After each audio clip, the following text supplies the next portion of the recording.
అందరికీ నమస్కారం. ఈరోజు మనతో పాటు శ్రీ శుభంకరి సేవా సమితి వ్యవస్థాపకులు స్మార్త నరహరి బ్రహ్మశ్రీ దుగ్గిరాల యాజ్ఞవల్క్య దిలీప్ శర్మ గారు మనతో ఉన్నారు. గురువుగారితో మాట్లాడేద్దాం. నమస్కారం. నమస్కారం. అక్టోబర్ 18వ తారీఖున మనకి ధనత్రయోదశి ఉంది. ఉత్తరాదిని విశేషంగా జరుపుకుంటూ ఉంటారు. ఎవరైతే ధనానికి ఇబ్బంది పడుతున్నారో, ఆర్థికంగా అంతంత మాత్రం ఉన్నారో, ఈ రోజున వాళ్ళు ఎలా వినియోగించుకుని లక్ష్మీదేవిని ఏ విధంగా ఆరాధిస్తే కాస్త ఆర్థికంగా బలపడే అవకాశాలు ఉన్నాయంటారు? ఓం శుభంకర్యే నమః.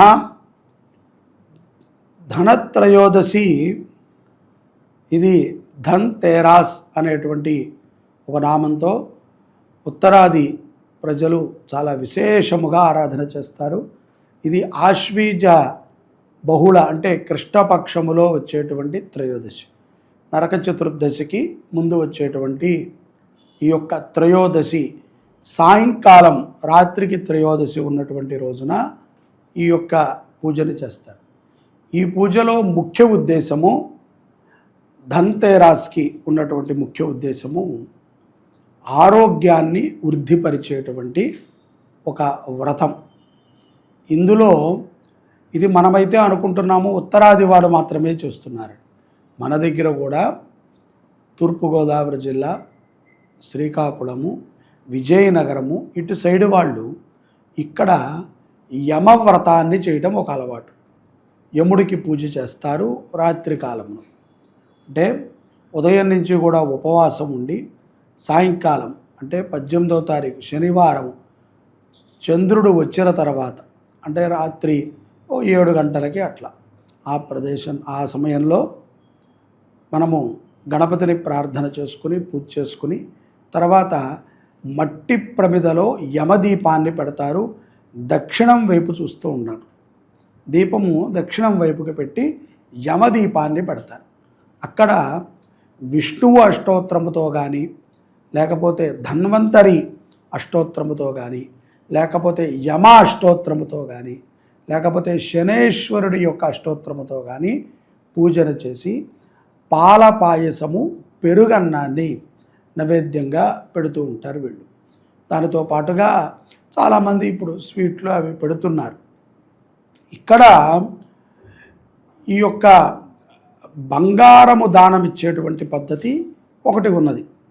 చాలామంది పూర్వీకులకి తెలుస్తుంది.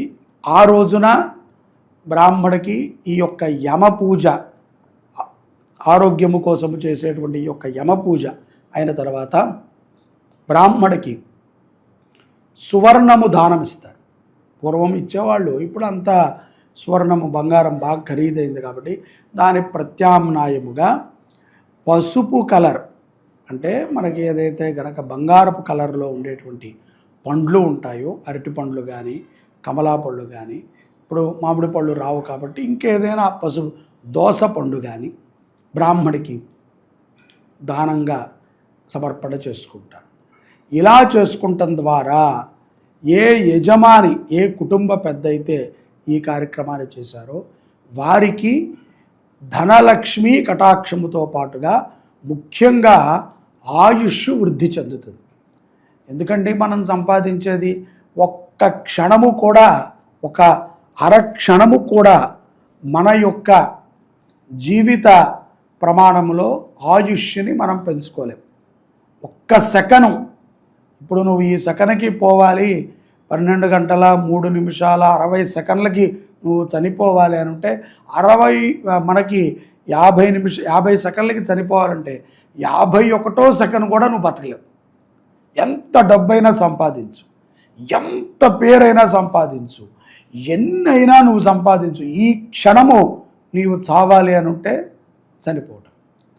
ఎప్పుడైతే ఎవరైతే గనక ఈ యమ పూజని చేస్తారో, ఎవరైతే గనక ఆశ్వీజ కృష్ణపక్ష త్రయోదశి రోజు సాయంకాలం ఈ యొక్క ఉపవాస దీక్షతో ఉండి యముడికి అర్చన చేసి బంగారాన్ని దానమిస్తారో అట్టి వారు చక్కగా వారి యొక్క ఆయుర్దాయాన్ని వృద్ధి చేసుకోవచ్చు. ఎట్లా చేసుకోవచ్చు అండి అంటే కనుక ఈ యొక్క అపమృత్యు దోషము నుంచి నిన్ను నిదానంగా యముడు తీస్తాడు. యముడు నీ మీద వెంటనే ఆత్రంగా దూకడు. మనం అనుకుంటాం యముడు దర్వాజా దగ్గర సిద్ధంగా ఉంటాడు అని. అది సత్యం. ఎప్పుడూ కూడా మన ఎంటే తిరుగుతూ ఉండేటువంటి వాడు యముడు. నిత్యము నువ్వు నిద్రపో, ఎప్పుడైనా ఉండు, ఎప్పుడు వీడు ఆయుష్ తీరుతుందా, ఎప్పుడు వీడిని తీసుకెళ్దామా అని అనుక్షణము నువ్వు ఈ భూమి మీదకి వచ్చినప్పటి నుంచి మళ్ళీ తీసుకెళ్లే వరకు ఆయనకి నీ టైం ఎప్పుడైపోతుందో ఆయనకి తెలియదు, అది పరమాత్మకి మాత్రమే తెలుసు. అటువంటి యముడిని నీవు కోరేది ఏమిట్రా అంటే అపమృత్యు దోష నివృత్త్యర్థం, ఆయుష్యాభివృద్ధ్యర్థం ధనత్రయోదశి ప్రదోషకాలే ధన్వంతరీ స్వరూప యమదేవత అర్చనం కరిష్య అని పాయసాన్ని, అలాగే పెరుగన్నాన్ని, దాంట్లో మళ్ళీ తిరగమూత వెయ్యాలా అండి, పచ్చిమిరపకాయ వెయ్యాలా అండి కాదు, తెల్లటి పెరుగన్నం, మంచిగా పులుపు రానటువంటి పెరుగన్నాన్ని నైవేద్యముగా పెట్టి ఇంటి సభ్యులు తినాలి. మనం ఎంత తినగలమో అంతే చేసుకోవాలి. చక్కగా ఆ యొక్క పూజ అంతా అయిన తర్వాత బ్రాహ్మడికి సదక్షిణంగా తాంబూలం ఇచ్చుకుని ఆశీర్వచనం తీసుకుని బ్రాహ్మడికి కొంత కుదిరితే పెట్టి ఆయన తింటే మంచిది, తినకపోయినా పర్వాలేదు. మనము బ్రాహ్మడు వెళ్ళిన తర్వాత చక్కగా ప్రసాదంగా భావించి చక్కగా దాన్ని తీసుకుంటే ఆయుష్ వృద్ధి, తద్వారా ధన కటాక్షము. ఎందుకంటే మనం సంపాదించింది అదే కదా, మనం సంపాదించేది ఏమిటి, ఆయుర్వృద్ధిని సంపాదించాలి. డబ్బు ఎట్లాగైనా ఇవాళ రేపట్లో ఏదో ఒకటి చేసి సంపాదిస్తున్నారు. ఆయుష్ను సంపాదించమనండి, అయ్యో నాకు తెలుసండి, నేను వెళ్ళిపోయాను, నా నెత్తి మీద చితి పెడుతూ ఉండగా నేను లేచి వచ్చాను, ఒక 2 నిమిషాలు 2 రోజులు ఉన్నాను అని మనం చెప్తామా? చెప్పలేం. ఎన్నో పరీక్షలు ఉంటాయి చనిపోయాక, మన శవం చుట్టూ కొండ తిప్పుతూ మాట్లాడతారు, బియ్యం వేస్తూ మాట్లాడతారు, ఏడుస్తూ గట్టిగా రోధిస్తూ నిన్ను లేపడానికి ప్రయత్నం చేస్తారు. అంతా అయిపోయాక పిడకల మీద పడుకోబెట్టాక కూడా నిన్ను లేపడానికి ప్రయత్నం చేస్తారు. ఏదైనా బతికున్నావేమో అని ప్రయత్నం చేస్తారు. ఎక్కడా కూడా అవకాశం లేనప్పుడు ఇక నువ్వు లేవు అన్న విషయాన్ని అగ్నిలోకి ఉతం చేస్తారు. అందుకనే ధనం అగ్నిర్ధనం వాయు, ధనం సూర్యో, ధనం వసు, ధనమింద్రో బృహస్పతి, ప్రియంతే ధనముత్తమం. ఇదంతా కూడా అగ్నిస్వరూపముగా ఉంటుంది ధనం, వాయుస్వరూపంగా ఉంటుంది, జలస్వరూపంగా ఉంటుంది, వసుస్వరూపంగా ఉంటుంది, మాయాస్వరూపంగా ఉంటుంది, బంధన స్వరూపంగా ఉంటుంది. కానీ ఆయుష్ మనస్వరూపంలోనే ఉంటుంది. మనమే ఆయుష్. మంచి మనసుతో ధనత్రయోదశి ప్రదోషకాలన్న ఈ విధంగా గనక ఎవరైతే గనక పూజను చేసుకుంటారో, ఆ యొక్క ధన్వంతరిని ఆరాధన చేస్తారో అట్టి వారికి ఆయుర్వృద్ధి కలగటం తథ్యం. ధనత్రయోదశి రాజు చేయాల్సింది అది. ఇప్పుడు అదంతా వదిలేశారు. ధనత్రయోదశి రోజు బంగారం కొనాలి, దాచిపెట్టుకోవాలి, ఎవరికైనా ఇవ్వకూడదు, అప్పు చేయకూడదు, అప్పు చేసి కొనుక్కోవాలి, అప్పు ఇవ్వకూడదు. మనమైతే ఎవడు అప్పిస్తానంటే వాడి దగ్గర తీసుకోవాలి, మనం మాత్రం ఎవరికి అప్పు ఇవ్వకూడదు. అనవసరమైన మూఢాలకు వెళ్ళి ఇటువంటి పర్వదినం రోజున బంగారాన్ని కొని పాపం చేస్తున్నారు. బంగారము ఆయు క్షీణకారం. అందుకనే దశమహాదానాల్లో మొట్టమొదటి దానము బంగారు దానం చెప్పారు. సువర్ణం ఘర్మం పరివేద వేదం ఇంద్రస్యాత్మానం దశదా భవంతం అంతఃసముద్రే మహతో మహీయాన్. ఈ యొక్క మంత్రంలో ఆ యొక్క సువర్ణం ఘర్మం అది చాలా ఉష్ణాన్ని మనిషిలో తెస్తుంది. అలాగే సువర్ణానికి ఒక మంచి లక్షణం ఉంటుంది. నీకు అది ఎంత పలసనయ్యే అంటే అది ఎంత సాగదీసినా సాగుతుంది, గట్టిగా ఉంటుంది. అంటే మరీ గట్టిగా అంటే దారం అంత గట్టిగా ఉంటుందా అంటే సాగదీస్తే సాగుతుంది. ఇంత మంచి మనకి ఒక దార ప్రమాణం తీసుకోండి, ఒక దార ప్రమాణం తీసుకుని ఒక మంచి కొంచెం లావుపాటి దారం అంతే బంగారం పెట్టి దారం తెంపితే తెగుతుంది. ఈ యొక్క సువర్ణం తెంపితే తెగుతుందా? తిప్పాలి, దానికి రాపిటి చేయాలి, రాపిటి చేస్తే వస్తుంది. అలాగే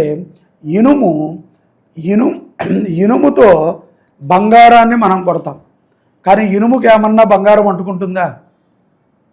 అంటుకో. అలాగే ఇనుముని ఇనుముతోనే కొడతాం, ఆ రెండు మళ్ళీ మిత్రత్వాలే. ఆ రెండు ఒకటే కుటుంబానికి చెందినవి. ఇనుముని మనం ఏదైనా ఒక ప్లేట్ చేయాలంటే ఇనప ప్లేటు, దానికి కొంచెం ఇనుము దాంతోనే కొడతాం, బంగారాన్ని దాంతోనే కొడతాం. కానీ బంగారానికి విలువ వేరు, ఇనుముకుండే విలువ వేరు. ఇనుము యమకారకుడు, బంగారం ఆయుఃకారకుడు. ఆయుష్షు ఈ యొక్క యముడు రెండూ కూడా సజ్జనులుగా ఎప్పుడైతే కనుక కలిసి ఉంటాయో, అందుకనే మనకి లోహాలలో మనకేం చెప్పారు?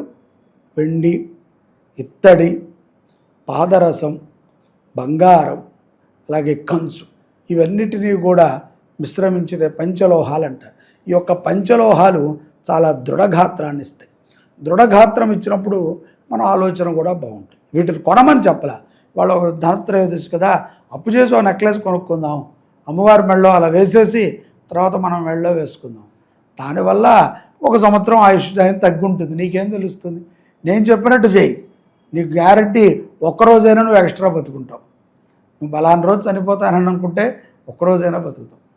ఎందుకంటే ఆయుర్ని వృద్ధి చేసేటువంటి ప్రక్రియలే మన వేదశాస్త్రాలు మనకు అందించాయి. వాటిని మనం వాడుకోవట్లా అంతే. వాటిని వద్దనుకుంటున్నాము అంటే మన ఆయుష్ని తగ్గిస్తున్నాడు పరమాత్మ. తొందరగా వీళ్ళు ఖాళీ చేస్తే మళ్ళీ మనకి కొత్త జనాలు వస్తారు, కొంచెం కొత్త ఆలోచనలు వస్తాయని పరమాత్మ ఆలోచన. జై శుభంకరి.